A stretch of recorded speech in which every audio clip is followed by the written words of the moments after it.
Olá e bem-vindos a mais uma exploração aprofundada. Hoje temos em mãos um material bem específico, sabe? Um guia interno da organização ADAI. Ele detalha o que eles chamam de grupos de conexão, ou G6. Parece um manual, assim, direcionado para quem lidera esses pequenos grupos na comunidade deles. Precisamente, é isso mesmo. O documento apresenta esses GCs como a materialização do propósito da igreja, buscando inspiração lá na igreja primitiva, aquela de Atos 2, Atos 2? Interessante. né? E o foco é muito claro: comunhão, cuidado mútuo e formação de discípulos. Tudo isso simbolizado por essa ideia de se reunir ao redor da mesa. Nossa, uma metáfora poderosa essa da mesa, né? Sim, muito. Então, a nossa tarefa aqui hoje é investigar a fundo os princípios que sustentam esses grupos, o perfil que se espera do líder e como eles funcionam na prática. Tudo com base nesse guia que a gente recebeu. Exato. Certo, então vamos mergulhar nesse material. O guia já começa forte, né? Estabelecendo o propósito, deixa claro que não se trata só de encontros sociais, tem uma intencionalidade bem definida por trás. Correto. Sim, sim. Definem 3 pilares, assim, que sustentam a existência dos GCs. O primeiro deles é o relacionamento. Relacionamento. E a meta é ambiciosa, viu? Transformar estranhos em família. E aí entra a imagem da mesa, que você comentou, como algo central. Ela sugere um espaço de igualdade, sabe? Onde as hierarquias, diminuem, as pessoas compartilham, se olham nos olhos. A ideia é realmente derrubar barreiras, construir laços autênticos. Entendi. E essa imagem da mesa realmente ajuda a visualizar, né? Essa quebra de barreiras. Quais são os outros pilares? Bom, o segundo é o cuidado. Isso bebe direto da fonte lá de Atos 2, versículo 44, onde diz que os primeiros cristãos tinham tudo em comum, cuidavam uns dos outros. Ah, sim. O guia usa até uma frase forte: a dor do próximo é a nossa dor. E não fica só no discurso, não. Enfatiza a necessidade de ações concretas, sabe? De amor, de serviço. Pode ser desde uma oração até um apoio material, se for preciso. Entendi. Então, o relacionamento cria a base, né? E o cuidado é a expressão prática desse laço. Faz sentido. E o terceiro pilar? Parece que aponta mais para o futuro do grupo. Exatamente. É a multiplicação. O fundamento aqui é o mandamento de Jesus lá em Mateus 28. Vão e façam discípulos. A grande comissão. Isso. E o guia é bem enfático nisso. A função do líder não se limita a, digamos, pastorear o grupo atual. Inclui identificar e formar novos líderes. Para quê? Para que o modelo se replique.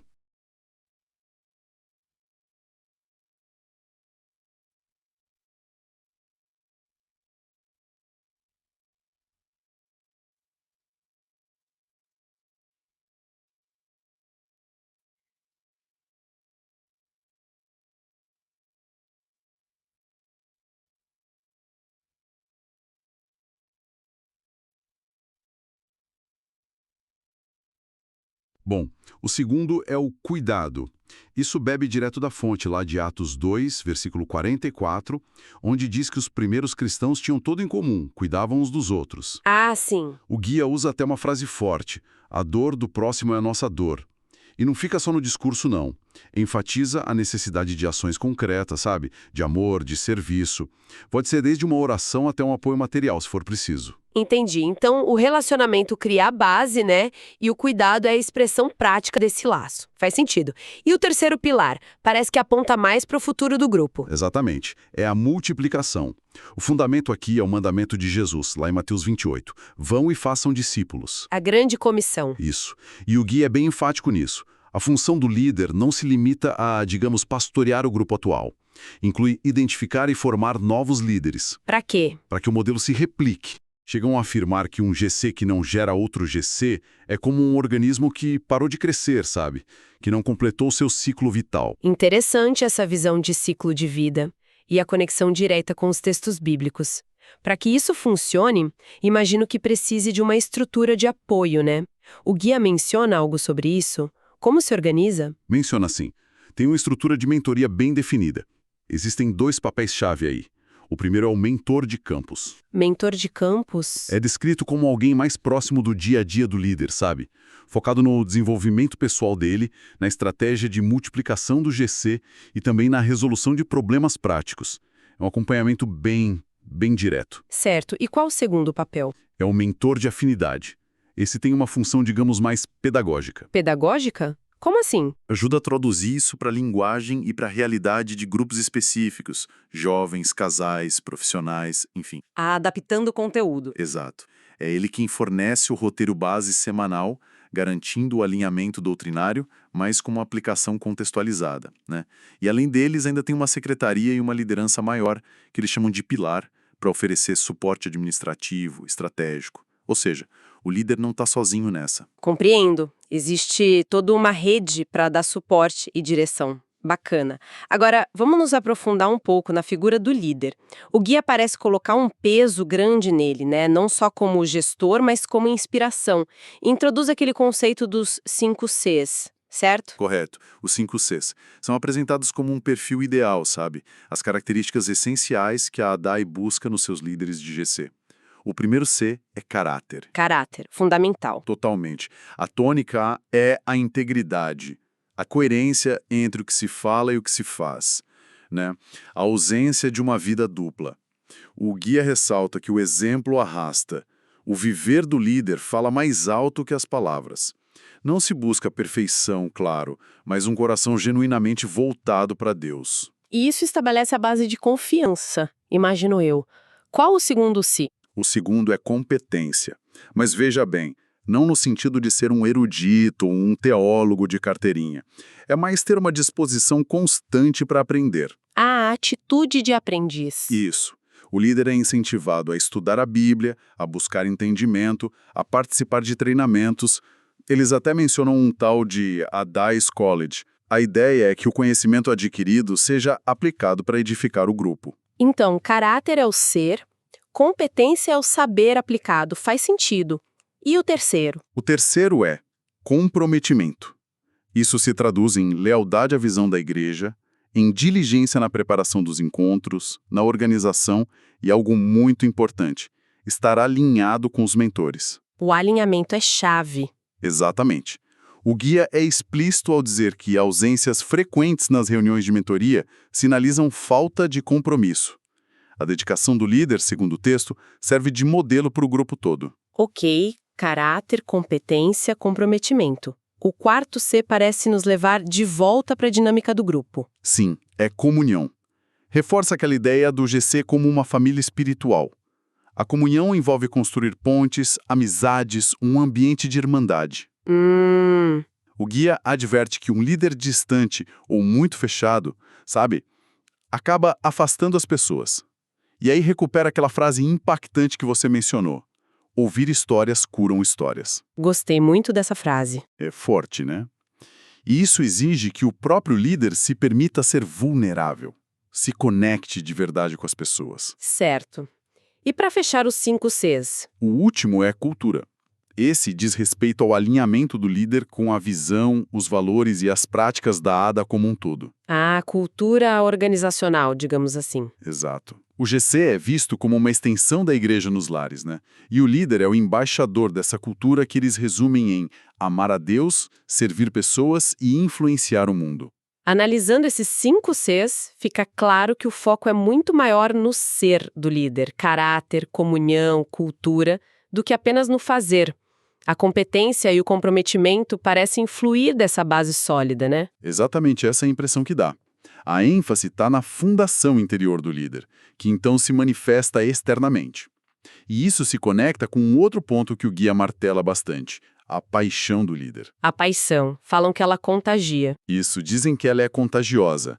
Um líder apaixonado pelo que faz, pelo reino de Deus, ele atrai, ele inspira.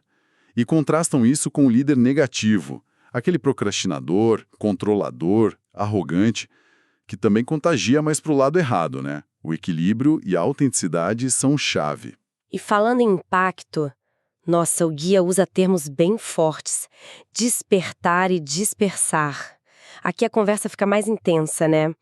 O que eles querem dizer com isso exatamente? São termos com uma carga teológica bem significativa, viu? Despertar vem daquela exortação de Paulo a Timóteo lá em 2 Timóteo 1,6, para reavivar o dom de Deus que há nele. Reavivar o dom. Isso. No contexto do guia, significa manter o fervor, a chama do chamado acesa. Argumentam que um líder que permite que seu dom esfrie, seja por negligência ou desânimo, ele acaba liderando encontros mornos, sabe? Sem profundidade, sem transformação real. Entendi. E o contraponto, dispersar? Qual a ideia por trás dessa palavra tão forte? Eles se apoiam em Lucas 11, 23. Quem comigo não ajunta, espalha. A lógica apresentada é que a liderança do GC tem um de dois efeitos, basicamente. Ou ela ativamente desperta as pessoas para um relacionamento mais profundo com Cristo, ajudando-as a crescer, a usar seus dons, ou, inevitavelmente, ela dispersa. Dispersa como? Enfraquece a fé, esvazia a experiência comunitária, ou até mesmo afasta as pessoas da igreja. É uma visão quase binária, né, da responsabilidade da liderança. Muito sério. Nossa, é uma carga e tanto sobre os ombros do líder. O guia diferencia claramente as atitudes que levam a um ou outro resultado. Dá exemplos. Sim, sim. Ele traça perfis bem contrastantes. O líder que desperta, segundo o texto, é aquele que tem sua identidade firmada em Deus, não no cargo que ocupa. Ele demonstra integridade. O caráter, de novo. Exato. Ele encara o ministério como um chamado, não como um peso, e cultiva um ambiente de acolhimento, de cura. Já um líder que dispersa. O que o caracteriza? Ele tende a focar na aparência, sabe? Nas métricas, nos números, em vez de focar nas pessoas. Ele deixa o dom adormecer, transforma o serviço em rotina e conduz reuniões sem uma visão clara de transformação de vidas. O guia enfatiza que essa postura é uma escolha diária. Uma escolha diária. Isso é forte. E levanta uma questão prática. Como manter essa chama acesa? Porque liderar dessa forma parece ter um potencial de desgaste enorme, né? Como o guia aborda a sustentabilidade do líder? De onde vem a força para continuar? O guia é muito direto nesse ponto.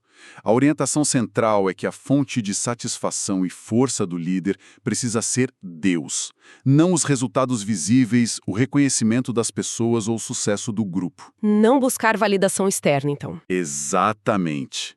Buscar validação externa é descrito como um atalho para o esgotamento, para a frustração. Faz sentido. E como essa dependência de Deus se traduz na prática? No dia a dia do líder, quais são os frutos disso? O material detalha alguns frutos importantes dessa postura. Primeiro, gera uma identidade sólida, baseada na filiação divina, como diz em João 1,12, sabe? E não no título de líder. Isso protege de comparações, de inseguranças. Segundo, produz descanso e confiança. Eles citam o Salmo 37,5.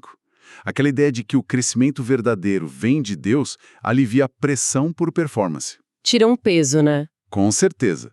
Terceiro, cultiva a perseverança. Filipenses 4,11 é mencionado.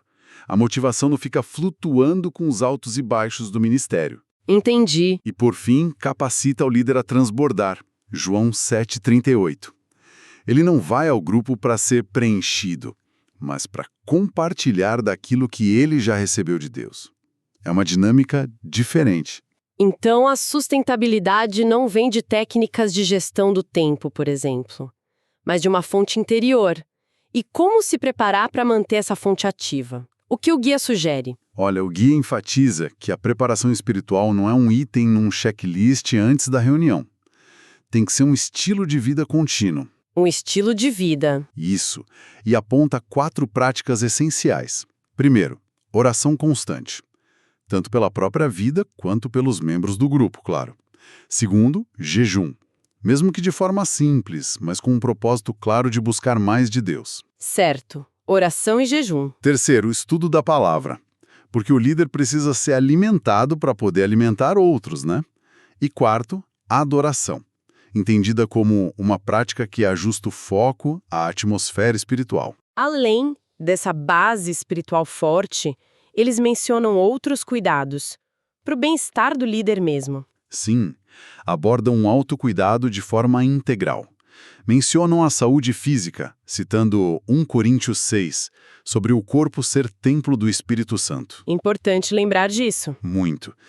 Mencionam a saúde emocional, conectando com Filipenses 4.8, sobre cultivar pensamentos edificantes. E, claro, a saúde espiritual, que permeia tudo. Tem uma frase lá que resume bem a filosofia deles. Deus sempre faz primeiro em você, para depois fazer através de você. Nossa, profunda essa frase. Deus faz primeiro em você. Para depois fazer através de você. Ou seja, o líder é o primeiro a ser trabalhado por Deus naquela dinâmica. Ok, exploramos bastante o ser do líder, caráter, motivação, sustentabilidade, foi bem rico. Agora vamos para o fazer. Que habilidades práticas o guia destaca, como importantes para a condução do GC no dia a dia? O guia elenca um conjunto de habilidades que eles consideram cruciais. A gente poderia agrupar em algumas categorias, talvez. Tem as habilidades mais interpessoais, Como, por exemplo? como a escutativa, que é ouvir de verdade, validar o outro, sabe? A hospitalidade, para criar aquele ambiente acolhedor, e a facilitação de diálogos, para incentivar a participação equilibrada de todos. Escuta, hospitalidade e facilitação. Ok. E além das interpessoais? Temos as habilidades que eu chamaria de organizacionais. Coisas como comunicação clara, ser objetivo, bíblico, planejamento, preparar os encontros, organizar a comunicação do grupo, delegação, não centralizar tudo, importante para formar outros, e o acompanhamento pessoal. Acompanhamento pessoal.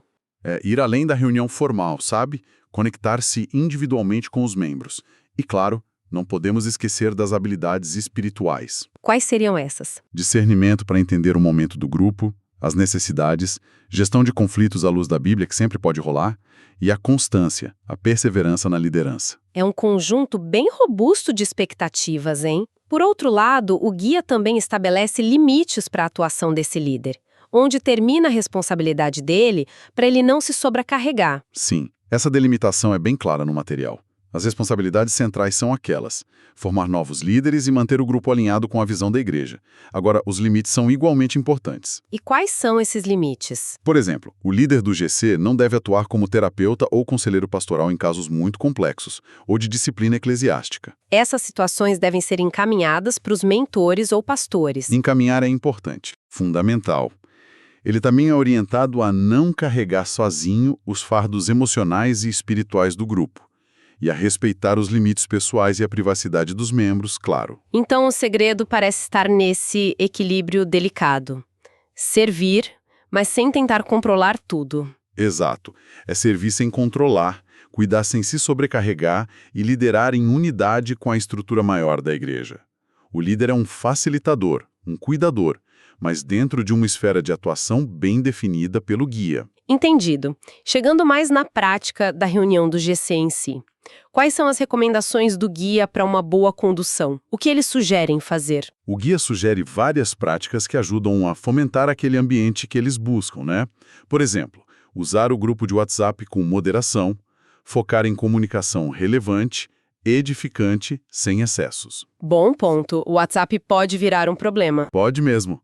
Outra coisa, compartilhar a própria jornada espiritual de forma autêntica, falar das devocionais pessoais, das músicas que tocaram o coração, propor desafios coletivos de jejum e oração quando for apropriado, investir tempo em relacionamentos individuais fora do encontro formal, um café, uma visita rápida, faz diferença. Ter atenção especial ao acolhimento de novos membros, sem deixar de valorizar os antigos, claro, e usar as próprias experiências como testemunho vivo. Legal. E o que eles explicitamente recomendam evitar para não comprometer esse ambiente de confiança e edificação? Tem uma lista clara de não faça. Primeiro, evitar discussões sobre política partidária, por motivos óbvios, são muito divisivas. Com certeza. Não compartilhar conteúdos polêmicos ou que gerem controvérsia desnecessária. Controlar o volume de mensagens no grupo online, como falamos. Jamais expor publicamente situações íntimas ou pecados de membros. A regra é clara. Elogios em público, correção se necessária e dentro do limite do líder, sempre em particular. Princípio básico de liderança. Exato. E por fim, não constranger pessoas mais tímidas a participar. Respeitar o ritmo de cada um. O objetivo é criar um espaço leve e seguro para todos. Entendido. Leveza e segurança. O guia também orienta sobre a preparação do conteúdo, né? Aquela devocional. E como lidar com situações inesperadas que sempre acontecem. Com certeza. Sobre a devocional, que frequentemente é inspirada no sermão de domingo, a orientação é não fazer uma reprise. O líder deve adaptar. Adaptar como? Extrair a essência, pensar em perguntas e aplicações que sejam relevantes para a realidade específica do seu grupo. Se são jovens, casais, profissionais, cada um tem sua linguagem, seus desafios. O líder ali é um facilitador da conversa, não um pregador de púlpito. Entendi. Facilitador, não pregador. Isso. Sugerem ter um roteiro flexível, talvez com perguntas abertas, um momento de louvor, um desafio prático para a semana, algo que gere interação. E se algo sai do roteiro? Chega um convidado inesperado, surge uma discussão que toma outro rumo. Como lidar? A orientação é ter discernimento. O guia sugere diferenciar o que é vital, a presença de Deus, a palavra, a comunhão, do que é essencial, uma mínima organização, né? E do que é periférico, recursos extras, o lanche perfeito, etc. Hierarquizar prioridades. Exato. Com essa clareza, o líder pode lidar com imprevistos com mais calma, mais flexibilidade. Buscar transformar o inesperado em oportunidade sem expor ou constranger ninguém. E quanto aos temas delicados que podem surgir? Problemas pessoais graves, dúvidas de fé profundas. A abordagem recomendada é de compaixão e responsabilidade. Primeiro, acolher com amor. Ouvir sem julgamento. Segundo, garantir confidencialidade, com exceção óbvia de casos de risco iminente à vida ou abuso, que exigem comunicação imediata à liderança. Sim, claro. E é fundamental que o líder reconheça seus limites. Ele não é terapeuta, não é conselheiro profissional para tudo. Deve usar a rede de apoio da igreja, os mentores, pastores, outros ministérios e saber quando encaminhar. Diferenciar dificuldades comuns de crises sérias que precisam de ajuda especializada. Então o papel é mais de ponte? É isso. O papel é acolher, orar junto e direcionar. Não é resolver tudo sozinho. Bem, percorremos os pontos principais desse guia. Analisando o conjunto, ele desenha um modelo bem estruturado, né, de liderança para pequenos grupos, com um componente relacional muito forte de cuidado, de desenvolvimento espiritual, tanto para os membros quanto para o próprio líder. Sem dúvida. Revela uma estrutura organizacional bem pensada, que valoriza enormemente o líder. Foca muito no caráter dele, no preparo, no bem-estar. Mas, ao mesmo tempo, não o deixa solto, né? Estabelece limites claros para sua atuação e oferece uma rede de suporte, através da mentoria, da liderança da igreja. É verdade. A liderança nesse modelo parece ser menos sobre tarefas administrativas e muito mais sobre incorporar e transmitir valores, facilitar conexões humanas e espirituais profundas. Tudo dentro da visão específica dessa comunidade, claro. Isso nos deixa com uma reflexão interessante, não acha? Em modelos assim, com diretrizes tão bem definidas como as deste guia, o que é importante, claro, para manter a identidade e a qualidade, como que se alcança aquele ponto ideal entre seguir a estrutura e permitir que a vida orgânica, a espontaneidade única de cada grupo floresça? Boa pergunta. Onde será que a estrutura deixa de ser apoio e pode, talvez sem intenção, começar a limitar essa dinâmica própria que surge em cada pequena comunidade? Fica aí algo para pensarmos.